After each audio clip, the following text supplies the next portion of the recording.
Ketua Umum PDI Perjuangan Megawati Soekarno Putri mengaku heran dengan opini yang beredar bahwa dia dan partainya panik setelah Partai Golkar dan Partai Amanat Nasional mendukung Prabowo Subianto sebagai Capres 2024. Megawati pun siap menggelar acara besar dengan mengundang semua ketua umum partai politik. Lantas, partai mana saja yang nantinya bisa digayat untuk mendukung Ganjar Pranowo? Ya, akankah Megawati menggayat partai-partai politik pendukung Anies Baswedan sehingga menggabungkan kekuatan pendukung Ganjar dan Anies? Untuk membahasnya telah bergabung Wakil Ketua Umum PKB Jazilul Fawait, kemudian ada politikus PDI Perjuangan Hendrawan Supratikno dan juga ada pakar politik Hanta Yuda. Selamat petang Pak Jazilul, Mas Hanta dan juga Prof Hendrawan. Selamat petang. Ya. Oke, Mas Hanta sepertinya masih belum terlihat. Saya mungkin awali terlebih dahulu ke Prof Hendrawan. Prof Hendrawan, ini kita ketahui pernyataan dari Bu Mega juga yang ingin mengumpulkan para ketua umum parpol. Jadi targetnya ini apa, Prof? Sebenarnya sudah pernah dikumpulkan pada acara puncak bulan Bung Karno tanggal 24 Juni yang lalu. Jadi nanti bila dianggap diperlukan lagi bisa dikumpulkan lagi. Tetapi yang ingin disampaikan oleh Ibu Ketua Umum, PDI Perjuangan itu partai yang terus-menerus berkomunikasi dengan baik dengan partai-partai yang lain. PDI Perjuangan adalah partai yang inklusif. Jadi tidak ada alasan sedikit pun pihak-pihak lain untuk menyatakan bahwa kami sedang panik dan seterusnya. Ini agak aneh karena partai yang sudah punya tiket, partai yang sudah dalam tanda petik relatif mapan untuk maju dalam perhelatan kontestasi pemilu, justru malah dikatakan panik. Ini kan aneh begitu, tidak masuk akal.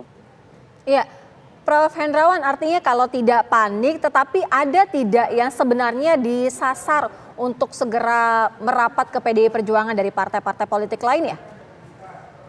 Kami terus melakukan komunikasi dan tentu pada saatnya terjadi konvergensi dari berbagai opini, opsi yang muncul.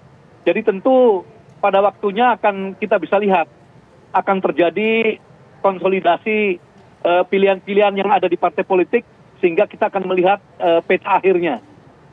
Oke. Prof, sejauh ini kan kita lihat sudah ada partai yang menyatakan dukungannya kepada Pak Prabowo. Nah, ini sudah ada Gerindra, kemudian PAN, Golkar, dan juga PKB. Kira-kira akan ada partai-partai ini yang kemudian disasar oleh PDIP atau jangan-jangan dari Koalisi Perubahan untuk Persatuan yang mungkin disasar? Untuk saat ini kami tidak pakai sistem target-targetan ya. Karena di dalam komunikasi itu kami selalu membicarakan tentang perspektif masa depan, tentang kesamaan pandangan untuk menghadapi masa depan yang penuh dengan ketidakpastian itu. Jadi pertimbangannya lebih visioner, lebih ideologis, lebih programatis begitulah. Ya, jadi bukan asal misalnya nanti waktu pendaftaran kami datang dengan sekian persen dan seterusnya seperti itu, hal-hal yang praktis seperti itu. Iya, Prof, sudah ada tidak pembahasan lebih dalam mengenai pemasangan Ganjar Pranowo dengan Anies Baswedan? Sejauh yang kami ketahui, belum ada pembicaraan ke arah sana, karena untuk menentukan calon wakil presiden, tentu Ibu Ketua Umum akan melakukan komunikasi dengan banyak pihak, dan faktor-faktor yang dipertimbangkan seperti yang sudah disampaikan oleh Sekjen kami, kesamaan ideologis, komitmen yang tidak diragukan terhadap kebinekaan, terhadap Pancasila, ya, terhadap pilar-pilar kebangsaan kita, ya. Kemudian saling melengkapi, kompetensinya dibutuhkan untuk Indonesia masa depan. Dan yang seperti itu. Oke, baik, kita sekarang ke Pak Jazilul. Pak Jazilul tadi mendengar pernyataan dari Prof Hendrawan bahwa PDIP ini sebenarnya tidak panik, tapi Bu Mega kemudian ingin menggalang atau mengumpulkan para ketua umum parpol ini. PKB sejauh ini apakah masih konsisten, masih mengarah ke Pak Prabowo atau jangan-jangan sebenarnya terbuka juga mendukung Ganjar Pranowo? Saya yakin atau PKB yakin pastilah Bu Mega tidak akan panik karena PDIP itu partai terbesar dan memiliki golden thread.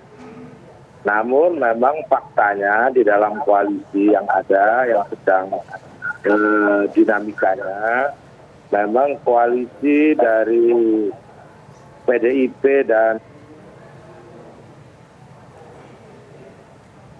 tadi ditayangkan itu hanya 147 kursi.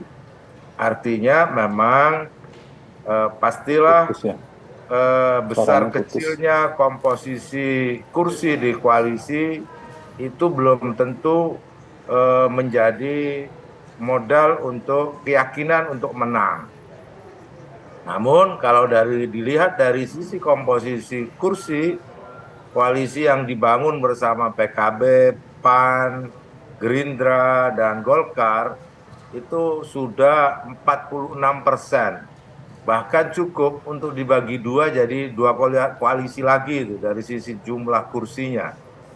Nah, oleh sebab itu PKB sampai detik ini masih konsisten untuk terus membangun komunikasi dengan partai-partai Gerindra maupun partai yang baru. Namun publik juga tahu dan kita tahu semuanya bahwa PKB dan PDIP itu sudah seperti saudara, punya hubungan histori yang lama. Misalkan dibanding dengan Gerindra. Makanya ketika ditanyakan kenapa ini belum ada keputusan dari koalisi KKIR terkait dengan Capres-Cawapres, ya memang banyak variabel yang harus dihitung. Pada intinya bahwa 3 koalisi yang ada itu sampai hari ini tidak satu pun yang janur kuningnya melengkung. Tidak ada presiden dan wakil presiden yang sudah definitif dari masing-masing koalisi. Oke, Pak Jazilul, kalau misalnya tadi Pak Jazilul katakan bahwa PDI Perjuangan dengan PKB ini sangat ada ikatan persaudaraan. Artinya kalau misalkan PDIP menawarkan Caimin sebagai cawapresnya, PKB ambil? Sudah kedengeran. Kan memang sudah ada. Ketika Mbak Puan berkunjung bersilaturahim ke Pak Muhaimin dan juga disampaikan di publik, memang nama Gus Imin itu masuk dari 5 nama yang digadang-gadang dipasangkan dengan Pak Ganjar. Nah, kemudian apakah PKB tidak tertarik? Nah, tentu PKB akan sangat tertarik. Wah, ini godaan besar buat PKB. Namun lebih dari itu, PKB masih harus tetap untuk menjaga komitmen sesuai dengan kerjasama politik bersama Gerindra. Nah, nanti kalau sudah dibicarakan tuntas bersama Gerindra, ya nanti disitulah kemudian dinamikanya berkembang. Karena memang koalisi-koalisi yang ada itu masih belum definitif saling mengikat, masih bisa saling loncat sana, loncat sini, nyebrang sana, nyebrang sini. Itu masih dimungkinkan, apalagi kalau berkaca koalisi yang pertama kali diumumkan seperti KIB, itu sudah pertama kali juga bubar. Nah, oleh sebab itu, koalisi-koalisi yang ada sepanjang belum diumumkan presiden dan calon wakil presidennya, itu artinya koalisi itu masih cair. Koalisi itu masih bisa loncat. Atau anggota koalisi yang ada bisa nyebrang sana, nyebrang sini. Masih bisa nyebrang sana, nyebrang sini, masih cair. Saya mau minta analisa dari Mas Hanta. Mas Hanta melihat langkah yang diambil oleh Bu Mega untuk mengumpulkan para ketua umum parpol ini sebenarnya apa sih tujuannya dan juga apa targetnya, Mas? Ya, kalau kita lihat ini ya Gita, peta politik per hari ini dari 9 partai yang sudah yang memiliki kursi itu kan sudah mengkristal dalam 3 kutub atau 3 polar. Dia membentuk tripolar, kira-kira begitu.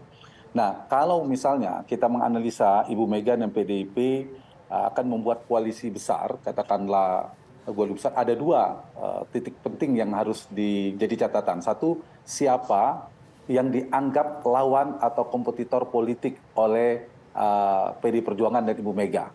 Anies Baswedan kah atau Prabowo Subianto? Kutub yang mana?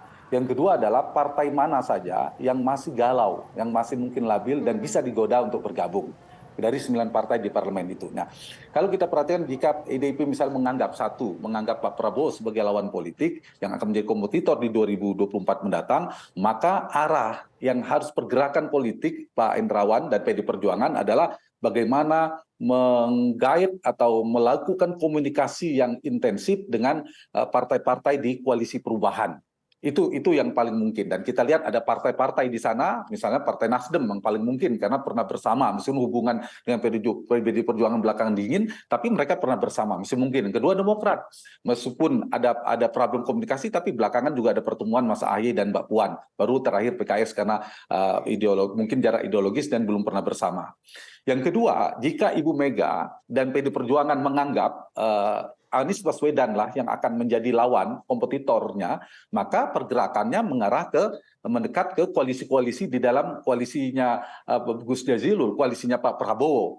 Tetapi kalau kita lihat, kalau sementara per hari ini ya, dinamika per hari ini, tendensi politik yang dibaca Pak PDI Perjuangan dan Ibu Mega sepertinya, karena peta politiknya kita lihat kekuatan elektabilitas juga, itu masih Pak Prabowo menjadi lawannya Mas Ganjar. Nah, karena itu yang paling mungkin ada dua tadi, seperti saya katakan di awal, satu adalah melakukan komunikasi untuk mengajak partai di dalam koalisi perubahan.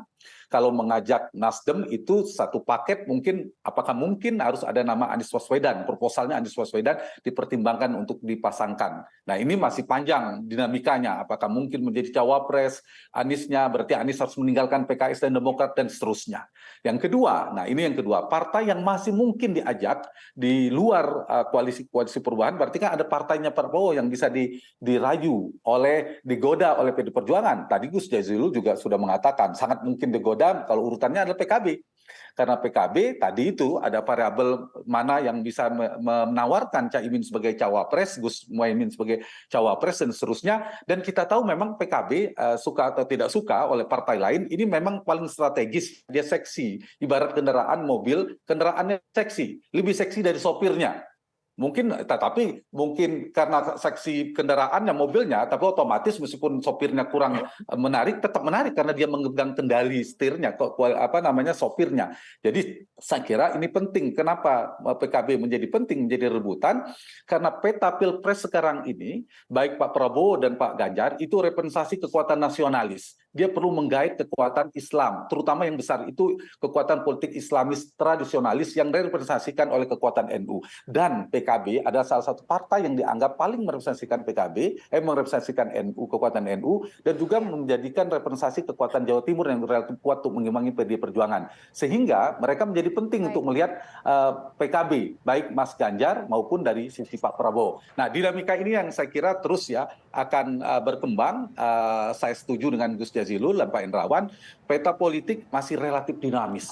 Masih mungkin berubah petanya sampai dengan ujung nanti kita ada banyak faktor yang akan merubah peta koalisi ini. Masih berpotensi. Baik, meskipun Mas sekarang Hanta, cenderung mengkristal menjadi 3 kutub. Politik masih terus berubah. Tadi Mas Hanta juga sempat menyinggung kalau misalnya lawan dari Ganjar Pranowo adalah Prabowo Subianto. Artinya seberapa kans besar perubahan koalisi sehingga terjadilah pemasangan antara Ganjar dengan Anies Baswedan. Tapi dijawabnya nanti usai jeda, Kabar Petang segera kembali.